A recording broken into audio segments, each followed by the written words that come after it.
Et ici, chacun sait ce qu'il veut, ce qu'il fait quand il passe. Parce que j'aime ce métier, les armes, sans arrière-pensée, je voulais être soldat, et je l'ai été.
La lutte, c'est notre héritage.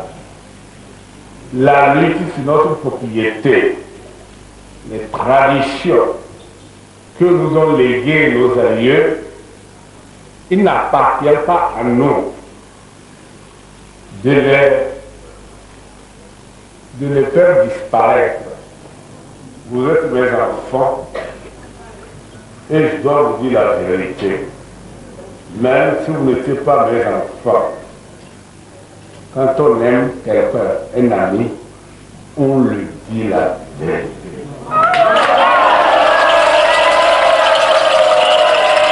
Vous n'avez pas vécu ma jeunesse. Vos papas ont vécu ma jeunesse. Ils m'ont connu. Ils savent bien ce que j'ai fait quand j'étais comme vous. Le chef canton actuel, plus un de ses frères, ils étaient deux. Pour la lutte, c'est eux qui faisaient la voix ici. Tous les enfants de Pierre. Et il n'y a que moi qui les terrassais.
passait par les jeunes, les femmes, tout le monde qui défilait chez moi et pour me demander des dons de pouvoir. Bon.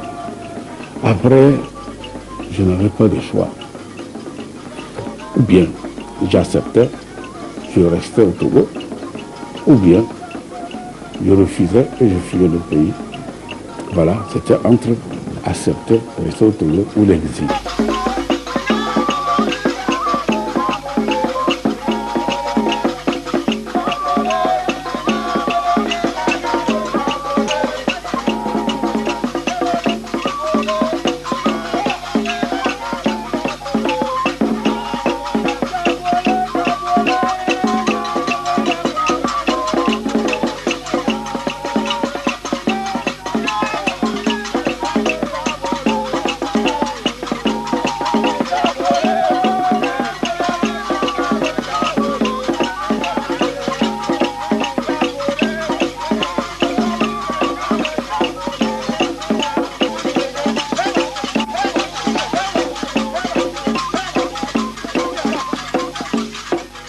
J'arrive au palais et il y avait, n'est-ce pas, un groupe de gendarmes qui me rendaient les honneurs. Ils sont 12 parents de taille.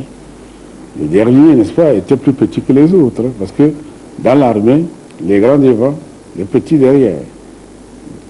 Dans le civil, à l'école, les petits devant, les grands derrière. Donc, j'arrive, il était en position de présenter armes avec ces idées machiavéliques.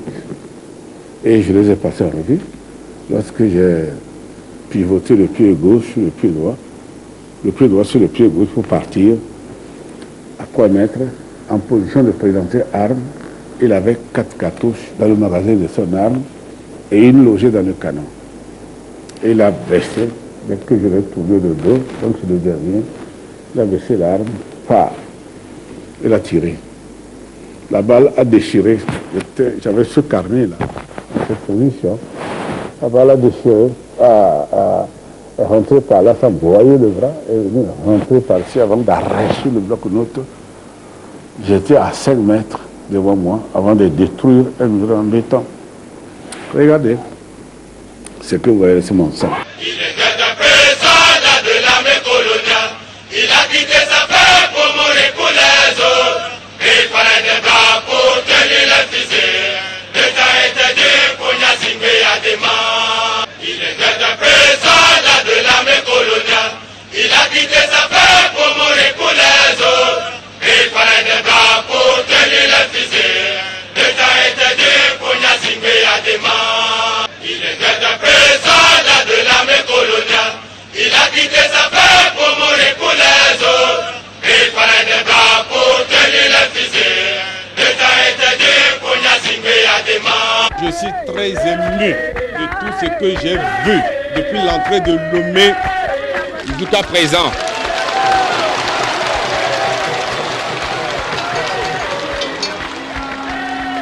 Mais je tiens pour vous remercier très sincèrement de ce soutien moral que vous nous avez apporté dans les circonstances aussi dramatiques. Je me suis senti très fort. J'ai pu me rendre compte que je ne suis pas seul, que j'ai des gens avec moi.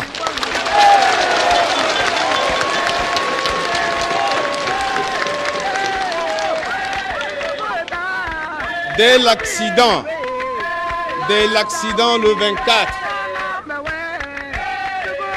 le 24 janvier dernier, le même jour, il y a certains qui ont fait des navettes entre Lomé et la Makara. Comme vous le savez, ils pourraient y trouver la mort à cause de moi. Je tiens, chers compatriotes, à vous remercier très sincèrement. Croyez-moi, la confiance que vous me faites, vous ne serez jamais déçus.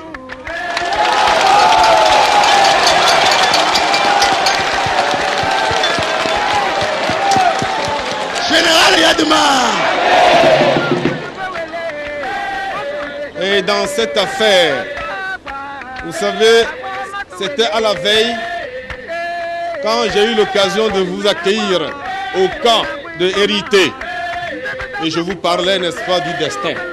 Dans la vie, il faut croire au destin.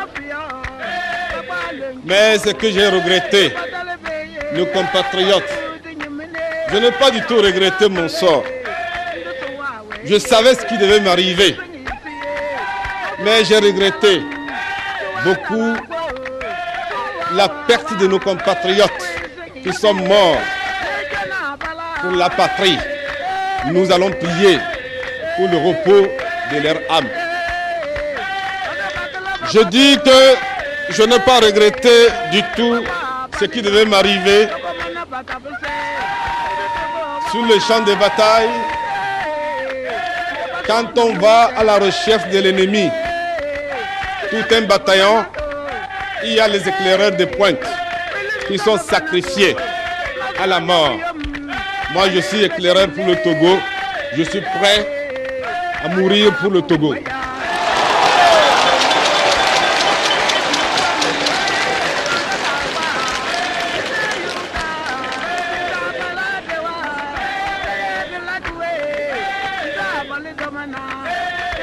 Et il y a certains peuvent se demander la question de savoir qu'est-ce qu'ils gagnent dedans.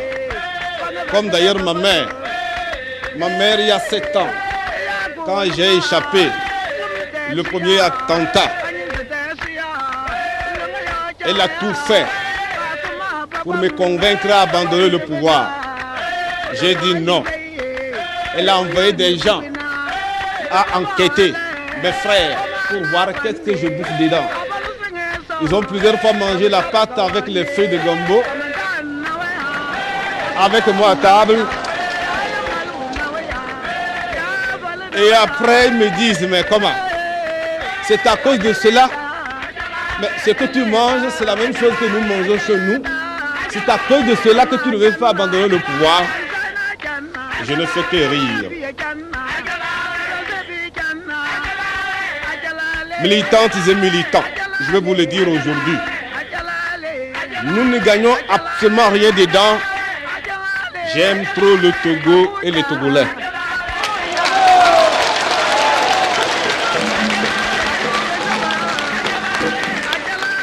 J'aime trop le Togo et les Togolais et je vais absolument me sacrifier parce que c'est très révoltant ce qu'on voit.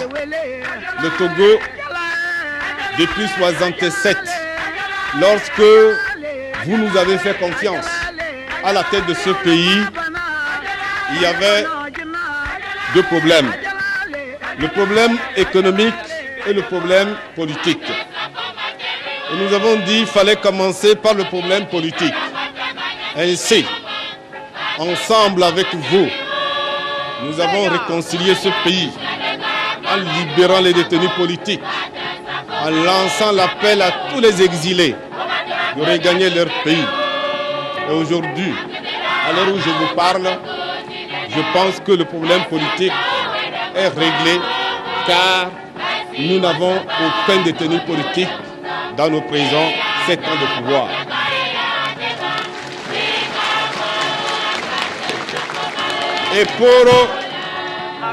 Et pour redresser la situation politique, et vous avez vu, j'ai traversé les obstacles très difficiles.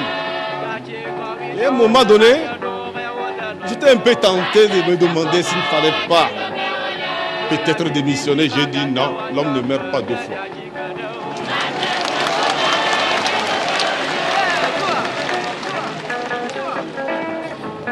Et je ne vous parle pas l'attentat à la présidence dont plusieurs fois je vous ai parlé. Le 22 septembre 1966, alors que je me trouvais à l'intérieur. Mais une affaire qui semblait petite, mais elle était grave de conséquences. On parle de 13 millions à l'époque. Je n'étais pas là. Un militaire qui avait la confiance de ses chefs prend l'argent il en fait ce qu'il a voulu faire. Il a fait ce qu'il a voulu faire. Et après, il écrit 3 lettres. Une au président de la République, une au procureur général et une à sa femme.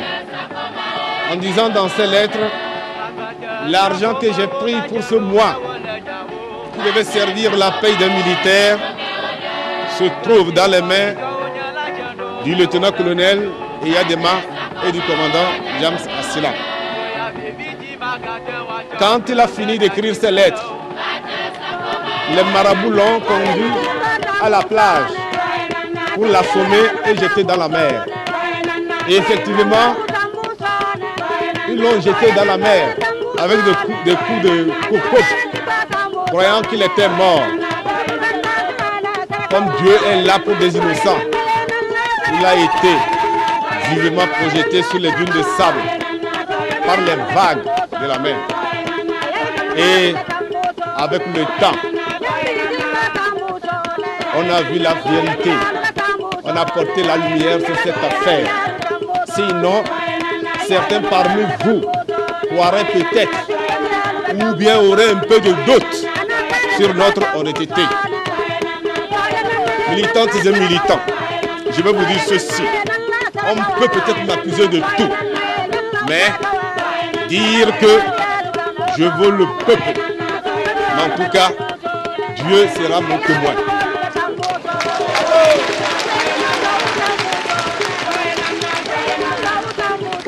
Et vous le savez, c'est vraiment,